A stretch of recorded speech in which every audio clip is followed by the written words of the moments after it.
You're listening to On the Road, a podcast powered by Otto Car. I find it interesting that the black cab trade, slightly going off on one here, but they're exempt from congestion charge, whilst the private hire market isn't. Do you think that's a bit of a bias there? Do you have an opinion on that, or is that? And ambulances have to pay. Oh yeah, well there's that as well. Yeah, and buses have to pay, don't they? And black cabs don't. I didn't know that ambulances have to pay. I think so. Although certainly, the way the car parks are at the hospitals, it wouldn't surprise me. But I mean, the thing with the black cab industry, I think it's pretty well known that they're a very strong lobby, and whoever the mayor is basically terrified of upsetting them. I've never really understood why, because there's only about 20,000 vehicles. So yeah, they can cause a traffic jam, but the longer they cause a traffic jam, the more people go and use services like ours. Well, that's how we and got, the less money they got make. Wasn't it, at the beginning? Exactly. They all protested back in, was it 2014, 15, and then everyone was like, who is this Uber? Because obviously it was all over the Evening Standard and in the news. And I can't get a taxi, I'll try that thing.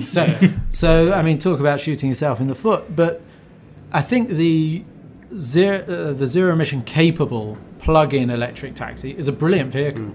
And I would love us to be able to have those on our fleet, but the black taxi industry wouldn't ever allow it to happen, I suspect.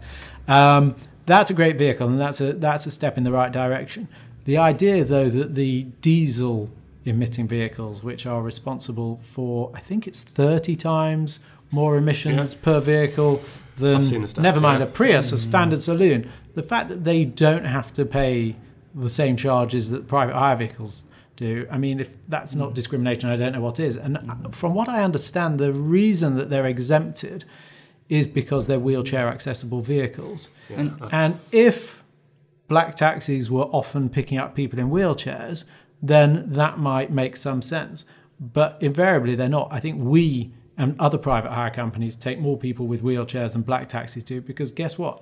Black taxis aren't going to drive out to somebody's house or flat to pick them up, and people in wheelchairs generally need picking up from where they are. Normally out in the sticks as well, you know. Often out in the sticks or in a block of flats, and they need assistance. So there's not going to be a black taxi just waiting outside your block of flats. So it happens to be there. I mean, I think the simple solution to that would be, okay, every time you're picking up somebody with a wheelchair or somebody that would genuinely justify you having an exemption, then you would get some reduction off the congestion charge. But just to have it as a blanket exemption because one day a month you might pick up somebody with a disability, I mean, it's ridiculous. I agree on that I think that's as well. I think that's where the frustration, from what I've seen, that's where the frustration from drivers comes from. It's not the policies in themselves. It's that they seem to be flip-flopping a little bit between two sides of the same argument. And that frustrates people a little bit because there are a few contradictions there. You know, on the one hand, they'll introduce a congestion charge, but then they won't apply it to black cabs, even though they're emitting 30% more. They'll put a congestion or an ULEZ zone in Heathrow, but they won't tax anything towards the airplanes that are flying overhead. It's all of these aspects that people pick up on and notice. If it was a blanket rule that applied to every single person, and there was a logic there, and it made sense, and it was backed up by policy across the board, I don't think there would be as much annoyance as there is now. So in a way, I think drivers kind of have a right to be a little bit frustrated at times. Yeah, I think you're absolutely right. A bad policy that's ill thought out in itself is annoying, but if it was applied to everyone equally, at least you wouldn't have on top of that compounding it this sense of injustice and discrimination, which is what there is around. And I think if everybody has to pay the same tax, then whilst that's annoying, at least it is fair in some sense.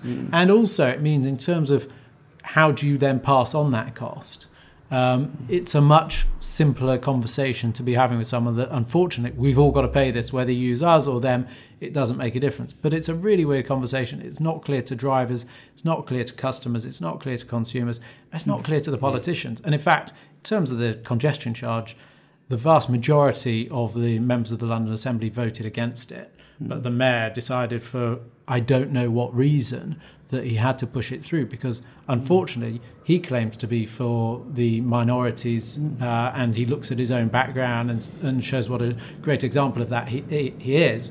But actually, the people most detrimentally impacted by what he's doing are exactly those people whose votes he wants. So even as a political move, it seems to be pretty there is backwards. that case against TfL for being racial Yeah. discrimination, which has obviously been in the news a lot recently as well, and is, I think, ongoing as we speak. Yeah, and who knows how that'll come out, but certainly politically. Well, and I think that's the thing as well. Would you vote for the guy? I mean, they're individuals. That's the appeal to the job. They like the independence, the flexibility, and that means that they won't have huge lobbies like the black taxi trade might. And so maybe that, in a sense, is why they felt a little bit voiceless in this whole argument. And it just so happens that a lot of them are people that have come to this country from other places, etc.